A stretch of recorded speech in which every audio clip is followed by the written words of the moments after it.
우리는 지금 하나님의 로드맵을 보고 있습니다. 하나님의 로드맵, 오늘은 5번째입니다. 나팔절입니다. 하나님께서는 분명한 이정표를 가지고 계십니다. 그 이정표대로 주님께서 인도받으신 것을 보게 됩니다. 예수님께서 오셨는데 주님은 6월절 어린 양으로 오셨습니다. 예수님께서 십자가에 못 박히신 그 날이 언제입니까? 이스라엘 백성들이 수천 년 동안 리허설을 했던, 1500년 동안 리허설을 했던 그 날입니다. 6월절 제사가 시작되는 오전 9시에 예수님께서 십자가에 매어 달리셨습니다. 제사장의 칼이 어린 양의 목을 찔러서 제물을 잡는 그 시간, 주님께서 십자가에서 크게 외치셨습니다. 다 이뤘다. 그 순간 주님은 운명하셨습니다. 주님은 이스라엘 백성들이 1500년 동안 예행 연습, 리허설을 하고 있었던 오순절 날에 오전 9시에 성령으로 강림하신 것을 보게 됩니다. 분명히 요한복음 14장, 15장, 16장에 예언하셨습니다. 또 다른 보혜사를 너에게 보내주겠다. 내가 이 땅에 있는 것보다 성령님이 이 땅에 와서 인격체로 계시는 게 훨씬 더 유익이다. 어떤 분들은 주님과 함께 그 시절처럼 이렇게 예수님이 함께 우리와 동행하시면 좋지 않겠나 그러는데 주님은 그렇지 않다고 말씀합니다. 그때보다 지금이 훨씬 낫다 이렇게 말씀하시는 것입니다. 오순절의 추수의 역사, 전도와 선교의 역사는, 제자의 역사는 성령님의 역사로 말미암아 가능합니다. 지난주에 오순절에 대해서 말씀을 전거했습니다. 우리 변정 사모님이 그 성지순례 전문 이쪽으로 여행업계에 계셨기 때문에 늘 마가다락방을 가잖아요. 저도 마가다락방을 이스라엘에 다녀왔습니다. 예루살렘에 다녀왔는데 그 가면서 늘 가니까 그 생각을 했답니다. 여기 이렇게 좁은데 어떻게 설교를 할 수 있고 어떻게 3,000명이 한꺼번에 구원을 받을 수 있지? 늘 고민했었답니다. 그런데 지난주 오순절 설교 들으면서 깨달았답니다. 유대인들이 어디 모인 것입니까? 성전에 모인 것입니다. 하나님께서 분명하게 말씀하신 게 있습니다. 이스라엘에 3번 모든 남자들은 예루살렘으로 올라가라. 명절을 지키러 올라가라.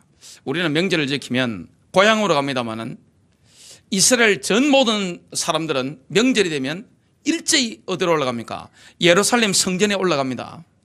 유대인들이 77절 오순절에 예루살렘 성전에 올라갔는데 그 모인 그 날 오순절 날 그 시간에 아침 제물 드리는 그 시간에 성령님이 임하신 것입니다. 약속대로 강림하신 것입니다. 그들은 흥분되는 마음으로 이렇게 숫자를 세고 있었습니다. 하루 이틀 3월 4일 또 이렇게 세고 있었습니다. 예수님께서 성천하시면서 기다리라고 하시기 때문에 10을 세는데 예수님이 부활하신 지 40일 만에 하늘로 성천하시고 50일 만에 오순절 날 성령으로 강림하신 것입니다. 그때 베드로가 말씀을 전했는데 3,000명이 일제히 들어오는 역사가 일어나게 되었습니다. 물론 마가다락방이라든지 군데군데 모여서 계속 기도했습니다. 자, 그렇다면 봄절기, 여름절기 예수님은 6월절 그날 십자가 지셨고 무교절 날 무덤에 들어가셨습니다. 오순절 날, 초실절 날 부활하셨습니다. 오순절 날 성령으로 임하신 것입니다. 이게 봄절기입니다. 그리고 오순절은 여름입니다. 가을절기가 남았는데 이것은 언제 성취됩니까? 분명히 봄절기가 예수님의 초림 때 완벽하게 성취된 걸 본다면 가을절기는 예수님의 재림 때 그대로 하나님의 로드맵대로 성취될 것을 우리가 알 수가 있습니다. 어떤 한국인 교수님이 이스라엘로 갔답니다.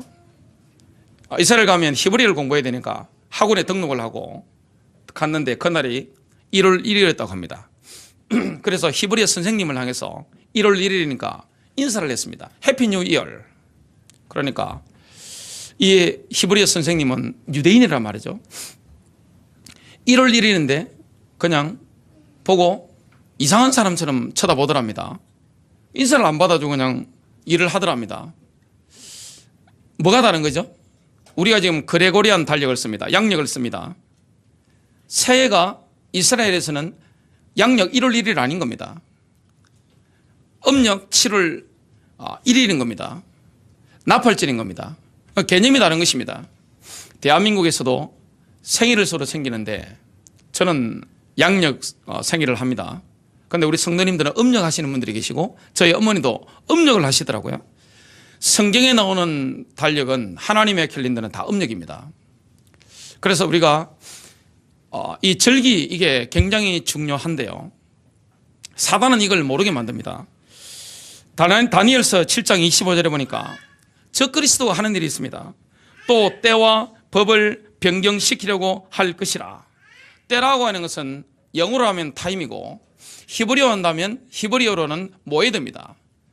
절기는 히브리어로 모에드인데 하나님과의 정해진 약속 시간, 신성한 약속 시간 이런 뜻입니다. 하나님은 하나님의 정해진 신성한 약속된 그 시간에 하나님 일을 하십니다. 이게 다 명절입니다. 유월절날 주님이 죽으셨고 무교절날 무덤에 들어가셨고 초실절날 부활하신 것이고 무교절에 그렇게 무덤에 들어가신 것이고 오순절날 성령으로 임하셨던 것처럼 주님은 가을절기에 하나님께서 약속하신 그 시간에 임하실 것을 재림하실 것을 우리가 알 수가 있습니다. 그래서 가을절기들은 예수님 재림의 총 리허설입니다. 예행연습이란 말이죠. 이스라엘 백성들이 예행연습한 그대로 주님이 오실 것을 우리가 알 수가 있습니다. 첫 번째입니다.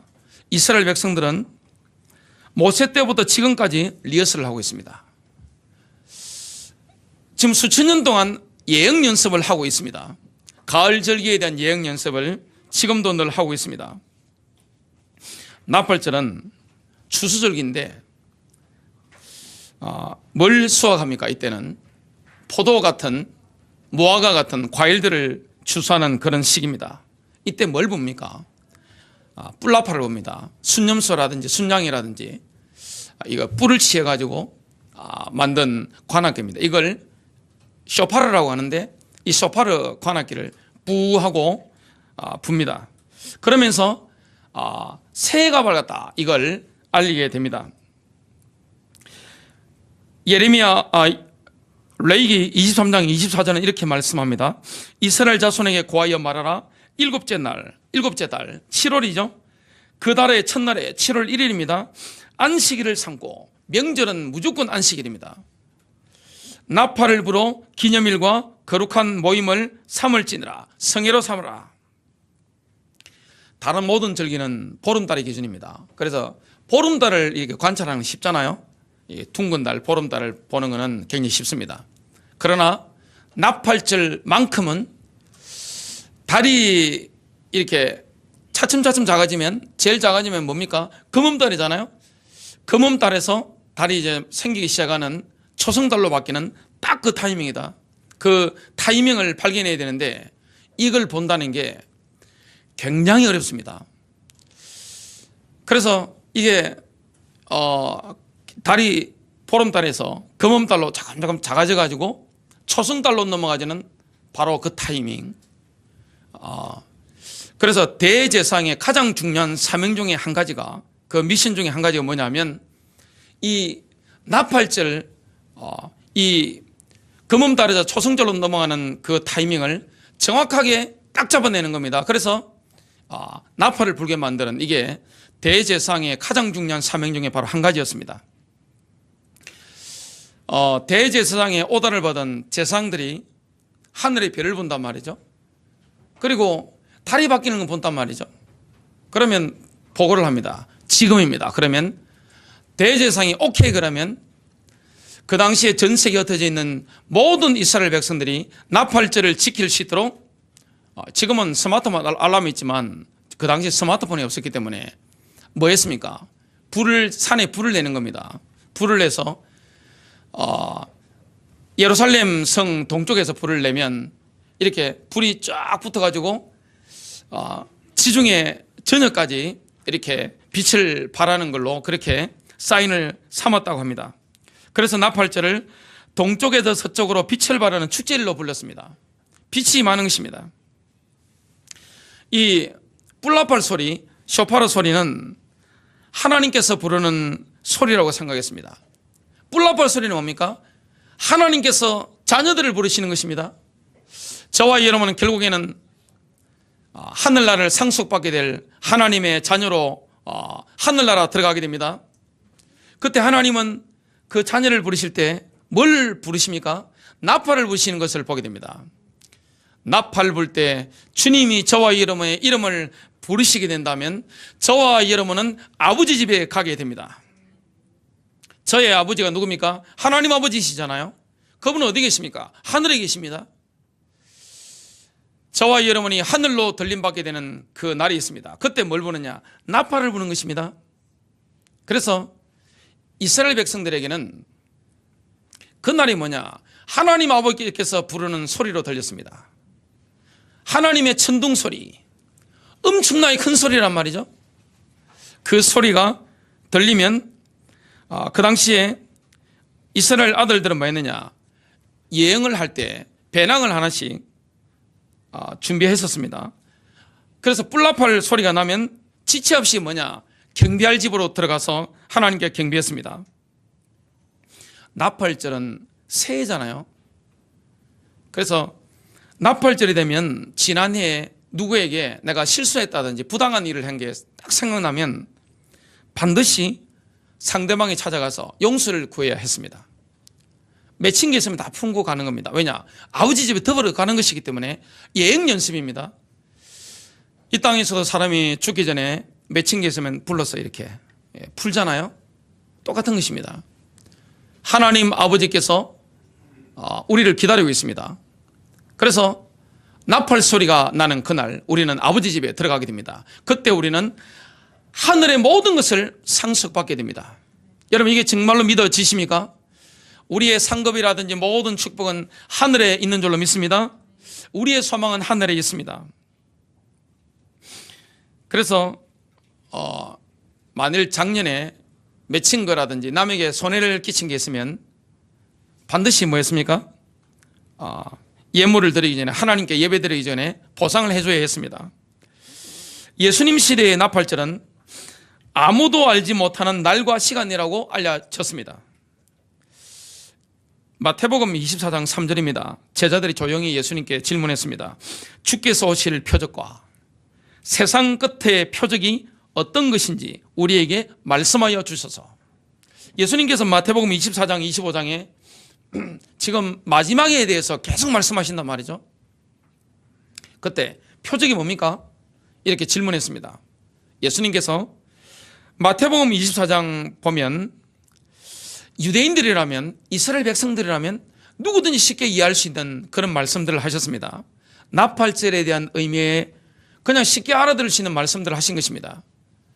그렇기 때문에 우리가 성경을 깊이 이해하려고 하면 한국식으로 해석하면 안 됩니다.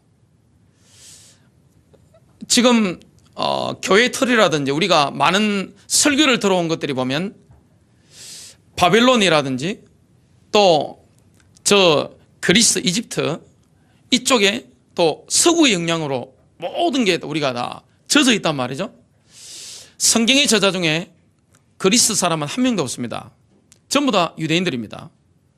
그래서 유대적인 배경, 히브리어라든지 이런 걸 모르면 이해할 수가 없는 것입니다. 언어가 안 통하면 깊은 이해가 안 되잖아요. 이 사람 말이라는 게 얼마나 중요합니까? 그리고 문화를 모르면 이해할 수가 없는 것입니다. 지금은 예수님을 그리스도 메시아로 믿는 유대인들이 지금 돌아오고 있기 때문에 그들이 주님을 만나고 보니까 이 성경이 너무나 쉽단 말이죠. 제가 이 절기를 공부해 보니까 이게 우리가 가진 개념하고 너무 틀려가지고 굉장히 에너지 쏘면서 공부를 많이 해야 됐습니다.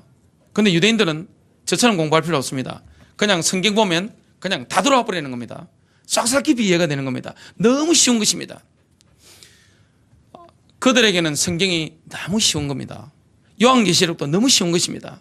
우리는 막 해석도 여러 가지 해야 되지만 예수님이 그러시면 그들은 끝까지 알아듣습니다. 이게 너무 쉬운 것입니다. 예수님께서 제자들이 물으셨을 때 마지막 때에 대해서 물었습니다. 주께서 오실 표적과 세상 끝의 표적이 어떤 것인지 우리에게 말씀하여 주셔서. 그때 예수님께서 나팔절의 의미에 대해서 말씀했습니다. 마태복음 24장 17절입니다. 지붕 위에 있는 사람은 집안에 있는 물건을 가지러 내려가지 말고, 27절입니다. 마치 번개가 동편에서 치면 서편에서 비치는 것 같이 인자에 오는 것도 그러하리라. 주님이 오시면 지구 전역에서 그냥 순식간에 그냥 쫙 펼치는 겁니다. 31절입니다. 주께서 큰 나팔 소리와 함께 천사들을 보내시리니, 지구 전역으로 천사들이 쫙 퍼지는 겁니다. 그들이 하늘 이편 끝에서 저편 끝까지 사방에서 그의 택하신 사람들을 함께 모을 것이라. 순식간에 일어납니다. 주의 천사들을 주님께서 전역으로 보내시는 것입니다. 순식간에 일어납니다. 36절입니다. 그러나 그 날과 시간에 관해서는 아무도 모르나니, 심지어는 하늘의 천사들도 모르고. 여러분, 천사의 지식은 엄청납니다. 인간의 지식과 천사의 지식은 다릅니다. 사탄도 굉장히 많이 알고 있지만 주님이 나팔 불고 오시는 그날은 모릅니다. 도저히 알 수가 없는 겁니다. 이 날이 좀 가까워오고 있구나, 이걸 사탄은 알고 몸부림치지만, 그러나 사탄은 모릅니다. 그럼 이 땅에 천사는 알까요? 천사도 모릅니다. 많은 교회들이 이거 날짜 연구하다가 몇 년, 몇 월, 며칠에 주님이 오실 것인가 연구하다가 이날 올 겁니다 해가지고 딱 날짜 제시했는데 이때까지 다 틀렸습니다. 맞춘 사람 한 사람도 없습니다. 확신 있게 자신 있게 분명히 환상 봤단 말이죠. 성경 딱 연구해가지고 평생 연구했는데 날짜 딱 제시했는데 다 틀렸습니다. 올해 올 거라 했는데 다 틀렸습니다. 그래서 주님께서 이 날을 모르도록 숨겨놓으신 것입니다. 알 수가 없습니다. 아무도 모릅니다. 자, 신랑입니다. 주님께서. 신랑은 신부를 구속하셨습니다. 뭘 가지고 구속하셨죠? 교회를 그의 피값으로 구속하신 것입니다. 피값을 주고 저와 여러분을 주님께서 사셨습니다. 자, 그러면 지참금 지불하셨단 말이죠. 그 주님께서 뭐라고 하셨습니까? 유대인들 결혼 풍수에 본다면 지참금 냈다고 되는 게 아닙니다. 첫날 밤 보내기 전에 1, 2년이 남아 있습니다. 뭐 하러 갑니까? 집을 준비하러 갑니다. 신혼집을 준비하러 갑니다. 그때 예수님께서 요한복음 14장에 보니까 내가 너희를 위해서 처소를 준비하면 다시 내일 오리라. 너희를 데려오겠다. 내가 있는 곳에 너희도 있게 하겠다 말씀했습니다. 그 예수님의 말씀이라든지 이런 게 유대인들 결혼 풍습을 모르면 전혀 이해할 수 없는 겁니다. 그 주님이 2000년 동안 지금 집을 준비하셨습니다. 언제 오실지 우리는 모릅니다. 그 날도 모르고 그 시도 모르고 해도 모릅니다. 이 말씀은 나팔절이 어떤 의미인지 모르면 알 수가 없는 겁니다. 나팔절이라는 것은 다른 절기는요 전부 보름달만 딱 보면 6월절이네, 이런 절기구나, 그냥 쉽게 알 수 있습니다. 그러나 나팔절만큼은 48시간 이틀 안에 어떤 날이 최첨날인지 알 수가 없습니다. 그걸 결정하고 나팔을 불 수 있는 권한을 지닌 사람은 지구상에 대제사장 한 명밖에 없습니다. 보조하는 제사장들이 그걸 같이 하늘의 별을 보고 달을 보지만 이 날이야 하고 나팔을 불고 지시를 내리는 사람은 대제사장입니다. 그래서 아무도 모르는 것입니다. 저와 여러분이 알 수가 없습니다. 현재로는. 그러나 지금 주님 오실 때가 다 되어가네. 이거는 성경을 연구한 사람들은 누구나 알 수가 있습니다. 심지어는 하늘의 천사들도 모르고 오직 나의 아버지만 아시느니라. 아들이 신부를 데리러 가도록 디데이를 결정하는 그 권한을 누가 가지고 있습니까? 이스라엘 결혼 풍습을 본다면 신랑이 아버지입니다. 자, 그러면 제가 여러분 한번 보시기 바랍니다. 그러면 아버지가 아들하고 같이 1년 동안 지금 집을 준비하고 있습니다. 신혼집을. 아들이 전혀 모를까요? 자, 집이 거의 다 완성되어 가고 있습니다. 모를까요? 그때 유대인들 결혼 풍습을 보면 설설 알립니다. 설설 이렇게 뉘앙스를 풍깁니다. 그래서 징조들이 있습니다. 그걸 보고 신랑이 다시 올 때가 다 돼가네, 준비해야 되겠구나, 그걸 우리가 알 수가 있습니다. 그때 두 사람이 밭에 있는데 40절입니다. 마태복음 24장이죠. 한 사람은 데려가게 되고 한 사람은 남게 되리라. 두 여인이 맷돌을 갈고 있다가 한 사람은 데려가게 되고 한 사람은 남게 되리라. 같이 일하고 있는데 한 사람만 데려가는 겁니다.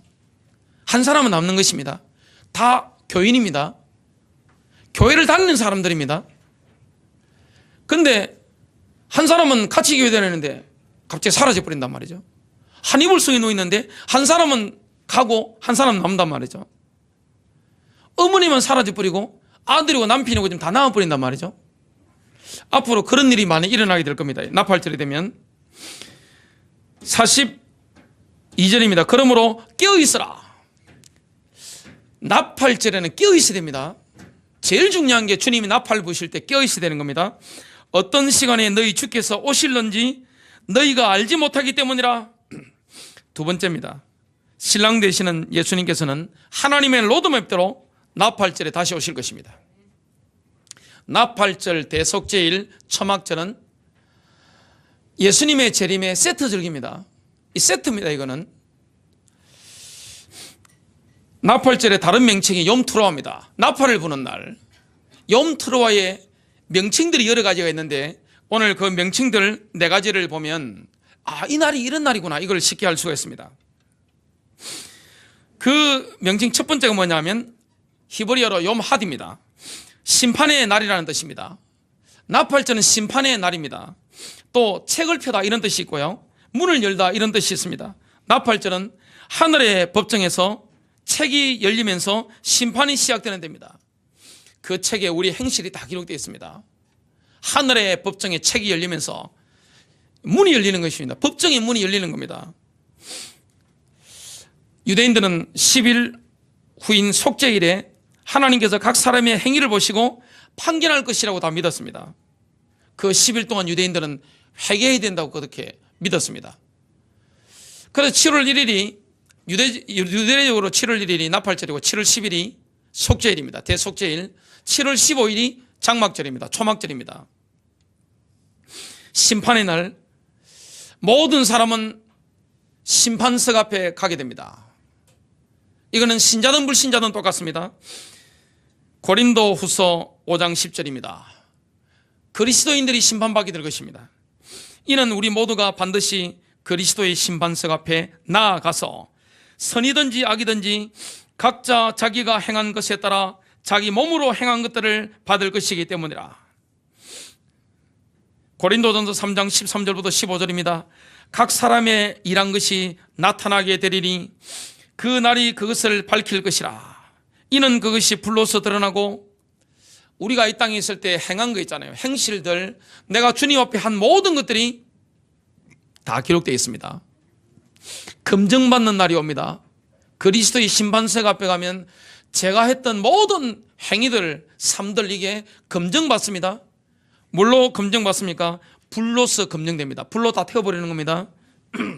또 그 불은 각 사람의 일한 것이 어떤 종류인지를 시험할 것이기 때문이라. 만일 어떤 사람의 일한 것이 세운 그대로 있으면 그는 상을 받을 것이요. 저와 이러면 하나님 앞에서 제대로 했으면 상급이 있습니다. 만일 어떤 사람이 일한 것이 불타버리면 그는 손해를 당하리라.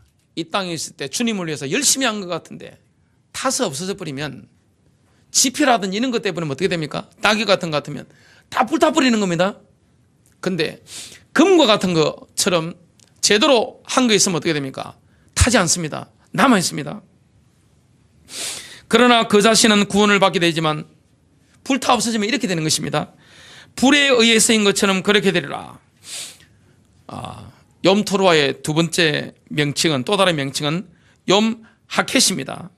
숨겨진 날이라는 뜻입니다. 나팔절은 숨겨진 날입니다.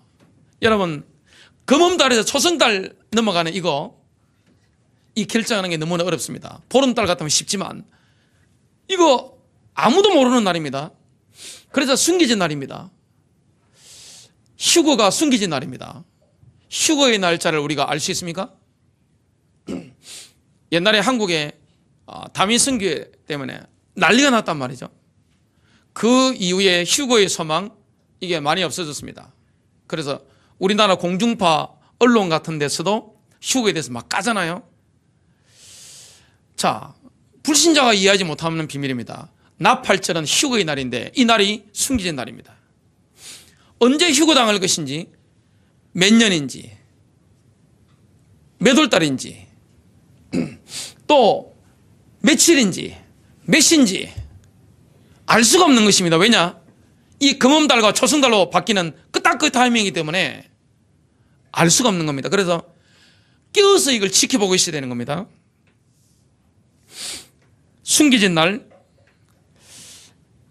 시편 27편 5절입니다. 그가 고난의 때 야곱의 환란이 앞으로 일어납니다. 이스라엘이 엄청난 환란을 당하게 됩니다. 그가 고난의 때에 나를 그의 처소에 숨기시리니. 자, 휴거 때는 누가 올라갑니까? 신부인 교회가 올라갑니다.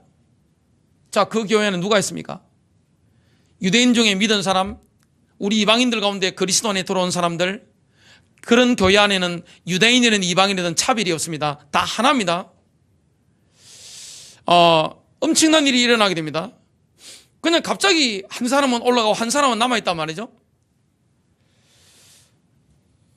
뭐라고 말씀합니까? 그가 고난의 때에 나를 그의 처소에 숨기시리니 그가 그의 성막의 은밀한 곳에 나를 숨기시며 나를 반석 위에 두시리라. 다니엘서 12장 2절입니다. 땅의 흙 속에서 잠자는 많은 사람들이 깨어날 것이며 주님이 그 숨겨진 날에 다시 오시고 나팔을 부시는 그날 그리스도 안에 죽은 자들, 교회 안에 있는 사람들이 몸이 깨어나게 될 것입니다. 죽은 자들의 몸이 막 깨어날 것입니다. 낙골 땅에서 깨어날 것입니다. 바다 속에서, 강물 속에서, 땅 속에서 막 깨어날 것입니다. 땅의 흙 속에서 잠자는 많은 사람들이 깨어날 것이며 얼마나 영원한 생명을 얻겠고 얼마나 수치와 영원한 모욕을 받으리라. 불신자도 깨어나게 됩니다. 모욕을 받게 됩니다. 수치가 임하게 됩니다. 이사야서 26장 19절입니다. 이사야는 이런 걸 다 봤단 말이죠. 하나님의 비전을 통해 다 봤습니다. 주의 죽은 자들은 살아나리니 그들이 나의 죽은 몸과 함께 일어나리다. 주 안에 죽은 사람들이 살아납니다.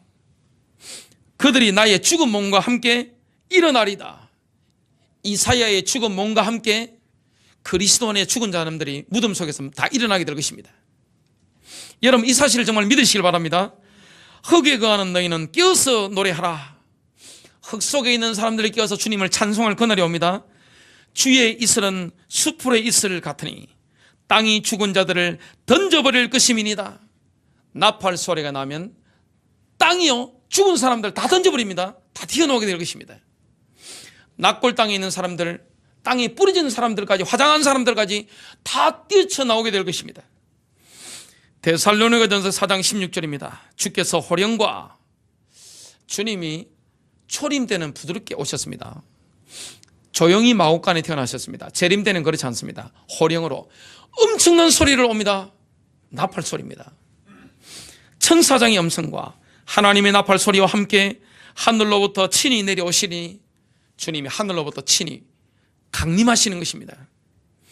그러면 그리스도 안에서 죽은 자들이 먼저 일어나고 우리가 먼저 휴거당하는 게 아닙니다. 무덤 속에 있는 사람들이, 그리스도 안에 있는 사람들이 먼저 일어납니다. 그때 나팔을 100번 붑니다. 마지막 100번째 나팔이 이 나팔절의 나팔입니다. 고린도전서 15장 51절입니다. 보라, 내가 너희에게 한 가지 신비를 말하노니 우리가 다 잠잘 것이 아니요 오히려 우리가 모두 변화될 것이니. 만일 우리가 살아있을 때 주님이 다시 오시면 어떻게 됩니까? 나팔을 보시면 이 몸으로 천국 못 가잖아요. 눈 깜짝할 순간에 우리 몸이 부활의 몸을 입습니다.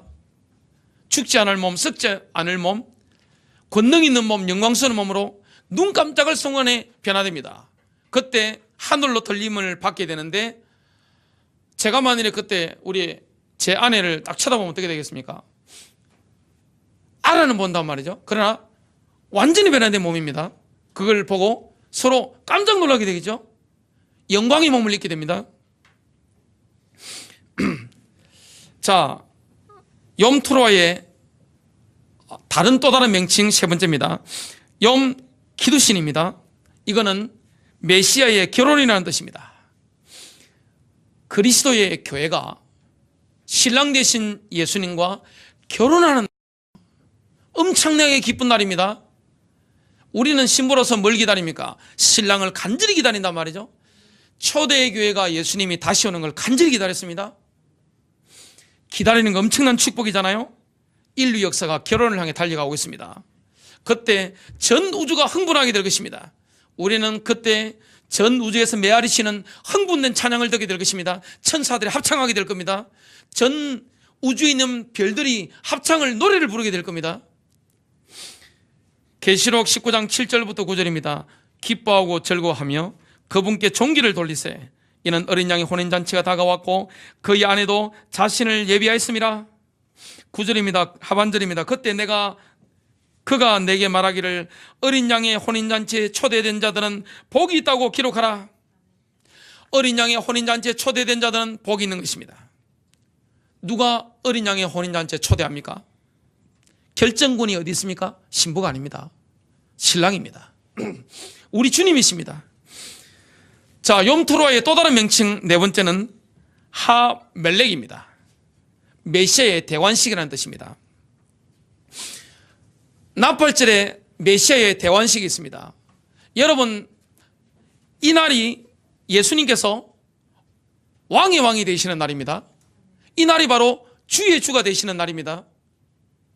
주님께서 재림 때는요, 나팔절과 속죄일과 초막절은 예수님 재림의 총 리허설인데 재림의 세트라고 말이죠.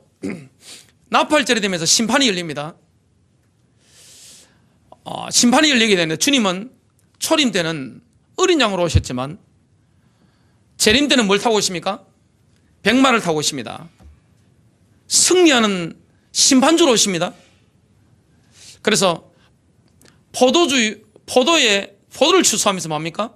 포도를 베고 이게 포도를 밟듯이 심판주로 오시게 됩니다. 엄청난 권능을 가지고 오시게 됩니다. 그래서 예수님이 이 땅에 오셨을 때 초림 때는 뭡니까? 선지자를 하신 것입니다. 지금은 히브리서 보니까 하늘의 대제사장 역할을 하고 계십니다.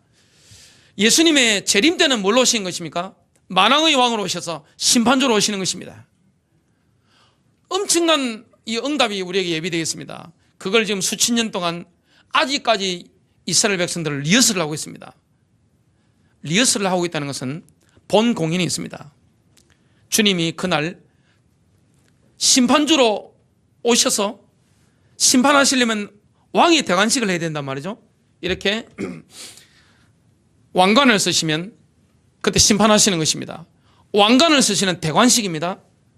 저와 여러분이 만왕의 왕이시여 만주의 주가 되시는 주님의 대관식에 초대받는 영광을 누리게 되는 것입니다. 엄청난 영광인 줄로 믿습니다.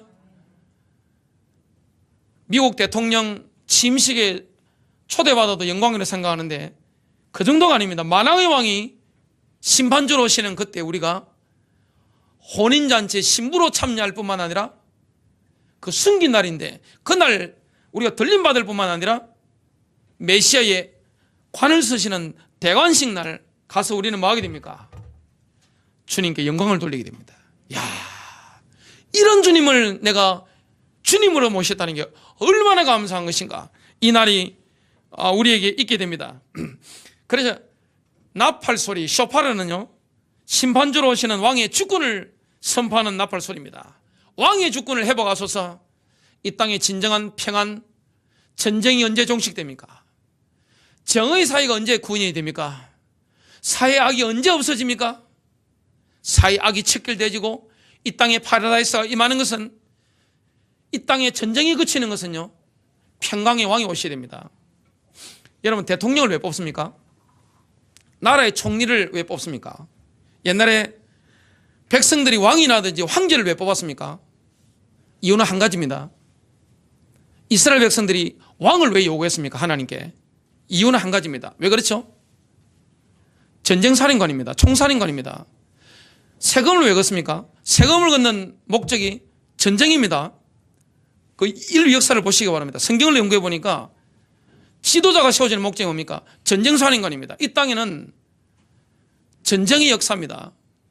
전쟁을 하고 있거나 전쟁을 준비하고 있거나 그 전쟁 준비를 안 한 나라는 반드시 옆에 나라는 다 먹혔습니다. 안 그런 나라는 없습니다. 그런 시대는 지구상 인류 역사에 한 번도 없었습니다. 자, 전쟁이 언제 그칩니까?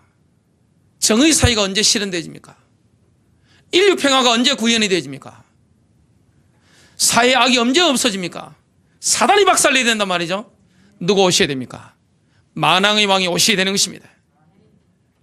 주님이 오시면 모든 게 한순간에 끝나버리는 것입니다. 오늘 그래서 시편 98편 6절부터 9절은 이렇게 말씀합니다. 나팔들과 뿔나팔 소리로 왕이신 주 앞에 즐거운 소리를 내어라.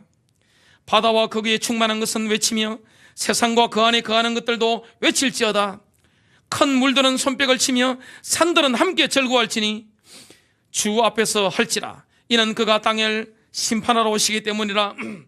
그가 세상을 의로 그 백성을 공평으로 심판하시리로다. 마지막 세 번째입니다. 그 감추어진 날이 오늘일 수도 있습니다. 그 감추어진 날이 내일일 수도 있습니다. 신랑이 오시는 그날을 간절히 기대하고 있습니까? 기대하고 있지 않다면 여러분 이상한 신부입니다. 영적으로 죽어 있어서 그렇습니다. 영적으로 죽은 교회는 그날이 도둑같이 오는 것을 경험하게 됩니다. 요한계시록 16장 15절입니다. 라오디게아 교회죠. 보라 내가 도둑같이 오리니 깨어있어 자기 옷을 지켜서 벗은 채로 다니지 아니하고 사람들에게 자기 수치를 보이지 않는 자는 복이 있도다. 여러분 깨어있게 되시길 바랍니다. 아가서 2장 10절부터 11절에 보면 아가서는요 마지막 때의 교회가 자고 있다는 말씀을 계속합니다. 나의 사랑하는 이가 내게 일러 말하기를 나의 사랑 나의 어여쁜 자야 일어나 떠나자. 보라 겨울도 지나고 비도 거쳐 사라졌으며. 성경에 이런 비 늦은 비는 축복입니다. 축복이 그쳤으니까 일어나 가자라고 하는 겁니다. 계시록 3장 17절부터 18절입니다. 이것도 라오디게아 교회입니다. 내가 말하기를 나는 부자며 부유하고 아무것도 부족한 것이 없다고 하지만 교회가 자랑하는 게 뭡니까? 건물을 크게 짓고 돈이 많고 성도가 많으면 힘이 있으면 부자라고 생각합니다. 그런데 주님은 뭐라고 말씀할까요? 너는 비참하고 가련하며 가난하고 눈멀고 헐벗은 것을 알지 못하는도다. 내가 내게 권고하노니 내게서 불로 단련된 금을 사서 부유하게 되고 흰옷을 사서 입음으로 너희의 벌거벗은 수치를 드러내지 않게 하며 또 안약을 내 눈에 발라 보게 하라. 영안이고 모든 게 다 어두워진 것입니다. 이게 마지막 시대 교회입니다. 요한계시록 3장 1절부터 3절입니다. 사대교회의 천사에게 편지하라. 하나님의 7영과 7배를 가지신 분이 이 일들을 말씀하시느니라. 내가 내 행위를 아나니 내가 살아있다는 이름은 가졌으나 죽었느니라. 어떤 교회든지 자기가 살아있다고 생각합니다. 여러분 지금 대한민국에 교단만 하더라도 230몇 개가 넘습니다. 그중에 가장 많은 게 장로교단입니다. 감리교는 다른 교단 별로 인정하지 않습니다. 우리 감리교가 그럽니다. 장로교는 제일 자부심 강한 데가 통합이더라고요. 통합 그러면 우리 통합이라 합니다. 마크도 다르잖아요. 다른 교단 별로 인정하지 않습니다. 자부심 대단합니다. 합동, 고신, 순교자의 후손으로 합니다. 감리교단 그런 교단을 고신에서는 인정하지 않습니다. 성결교, 오순절 우리만 순복음이나 생각합니다. 모든 교회가 가져보세요. 다 그렇다니까요. 전부 다 자랑합니다. 우리 교회가 제일 좋은 교회라 생각합니다. 우리 교단이 넘버원으로 생각합니다. 마지막 때가 오면 교단을 믿으면 안 됩니다. 교회를 믿으면 안 됩니다. 목사를 믿으면 안 됩니다. 성경 직접 읽어야 됩니다. 아멘입니까? 직접 읽어야 돼요. 영분별이 되어야 됩니다. 여러분 주님의 음성을 직접 들을 수 있는 그런 영성 있는 축복이 되시길 바랍니다. 신랑의 음성을 직접 들을 수 있어야 됩니다. 아니면 영적으로 미혹당할 수 있습니다. 사도교회 천사에게 편지했죠. 내가 내 행위를 나누니 내가 살아있다는 이름은 가졌으나 죽었느니라. 다 살아있다고 생각합니다. 근데 실제 죽은 교회가 많습니다. 깨어있으라. 마지막 때는 깨어있어야 됩니다. 졸면 안 됩니다. 그리고 남아있으나 죽어가는 자들에게 힘을 돋워 주라. 나는 내 행위가 하나님 앞에 온전함을 발견치 못하였노니. 주님이 보실 때 아닌 겁니다. 기준이 누굽니까? 주님이 보실 때 아니면 아닌 겁니다. 그러므로 내가 죽은 교회를 보고 예수님 말씀하는 거죠. 어떻게 받았으며 또 어떻게 들었는지 기억하고 굳게 지켜 회개하라. 만일 내가 깨어있지 아니하면 내가 도둑같이 내게 임하리니. 깨어있지 않으면 도둑같이 옵니다. 어느 때에 내가 올 것인지 내가 알지 못하리라. 주님이 깨어있는 종들을 찾습니다. 거기에 대해서 누가복음 12장 37절부터 46절에 말씀합니다. 그 주인이 돌아와서 주인님이 다시 돌아오시게 됩니다. 가신 지 지금 2000년이 지났습니다. 언젠가는 오십니다. 그 해, 그 달, 또 그 시간 몇 초인지 아무도 모릅니다. 오직 하나님 아버지만 알고 계십니다. 그 주인이 돌아와서 껴있는 종들을 보리니 그 종들은 복이 있도다. 그 정도는 복이 있습니다. 여러분, 복 있는 사람이 되시길 바랍니다. 진실로 내가 너희에게 말하노니 그 주인이 띠를 두르고 식사를 위해 그들을 앉힌 후 곁에 와서 그들에게 시중 들리라. 이런 주인이 어디 있습니까? 근데 깨어있는 종들을 보면 너무 기뻐서 이렇게 하시는 겁니다. 룰을 다 깨시고 이렇게 하시는 겁니다. 또 주인이 제2경이나 제3경에 올지라도, 2경이라는 것은 밤 9시부터 자정 밤 12시까지입니다.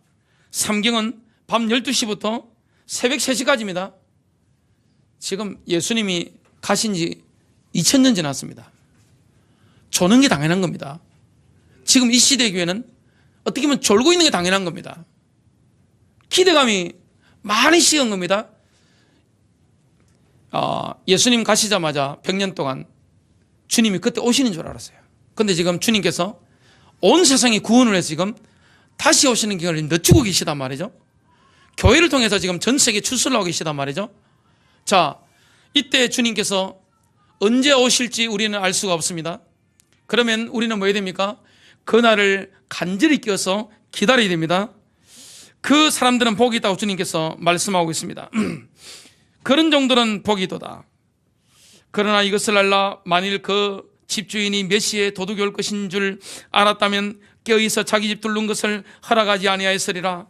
40절입니다. 그러므로 너희도 준비하고 있으라. 너희가 생각지 않은 시간에 인자가 오리라고 하시더라. 다 나팔절이죠.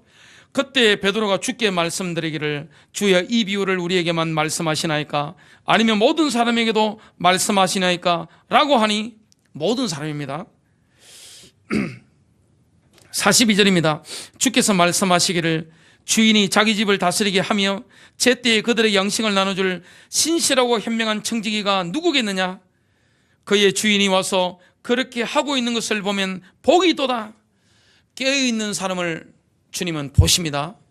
얼마나 귀하게 보는지 모릅니다. 내가 너희에게 진실을 말하노니 주인이 그 사람을 자기가 가진 모든 것을 다스릴 자로 삼으리라. 그러나 만일 그 종이 속으로 말하기를 내 주인이 오시는 것이 늦어지는도다 하고 남종들과 여종들을 때리기 시작하며 또 먹고 마시고 취하게 되면 그 종이 그를 찾지 아니하는 날, 예기치 아니한 시간에 그 종의 주인이 오리니 그러면 그를 갈라내어서 그의 몫을 믿지 않는 자들과 함께 정해주리라. 근데 예수님의 재림을 잘 기다린 교회가 있습니다. 그게 바로 데살로니가 교회인데요. 5장 1절부터 4절입니다. 그러나 형제들아, 그 때와 시기에 관해서는 너희에게 쓸 필요가 없으니 이는 주의 날이 밤에 도둑같이 오리라는 것을 너희 자신이 정확히 알고 있기 때문이라. 예수님 성천하시고 바로 당대 믿었던 주님의 제자들은 예수님이 자기 당대에 올 줄로 믿었습니다. 그런데 지금 그때 안 오셨습니다. 지금 2000년이 지났단 말이죠. 신랑이 분명히 집을 준비하면 다시 데리러 오겠다고 말씀하셨습니다. 그날은 순교 날입니다. 심판의 문이 열리는 날입니다. 우리에게는 축복의 문이 열리는 날입니다. 엄청난 날입니다. 결혼식이 있는 날입니다. 메시아가 심판하시기 위해서 대관식을 하는 날입니다.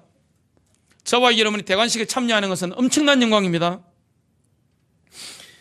자, 뭐라고 말씀합니까? 데살로니가전서 5장 3절입니다. 그들이 평안하다 안전하다고 말할 그때 아이벤 여인에게 진통이 오듯, 제가 자녀가 3명 애 낳을 때 우리 변사모 옆에 있다가 병원으로 데려간 적이 있습니다. 갑자기 진통 온단 말이죠. 갑자기 새벽에 막 진통합니다. 그러면 뭐라고 말씀합니까? 아이벤 여인에게 진통이 오듯 갑작스런 멸망이 그들에게 임하리니 결단코 피하지 못하리라. 그러나 형제들아 너희는 어둠에 있지 아니하니, 데살로니가 교회는 깨어 있습니다. 어둠에 있지 않습니다. 그 날이 너희를 도둑같이 덮치지 못하리라. 깨어 있는 사람에게는 그 날이 도둑같이 덮치지 못합니다. 결론 맺습니다. 나팔절은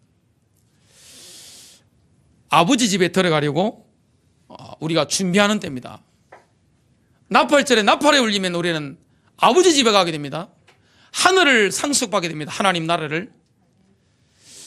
저와 여러분에게 엄청난 축복의 날입니다. 이 날은 심판의 문이 열리는 날입니다.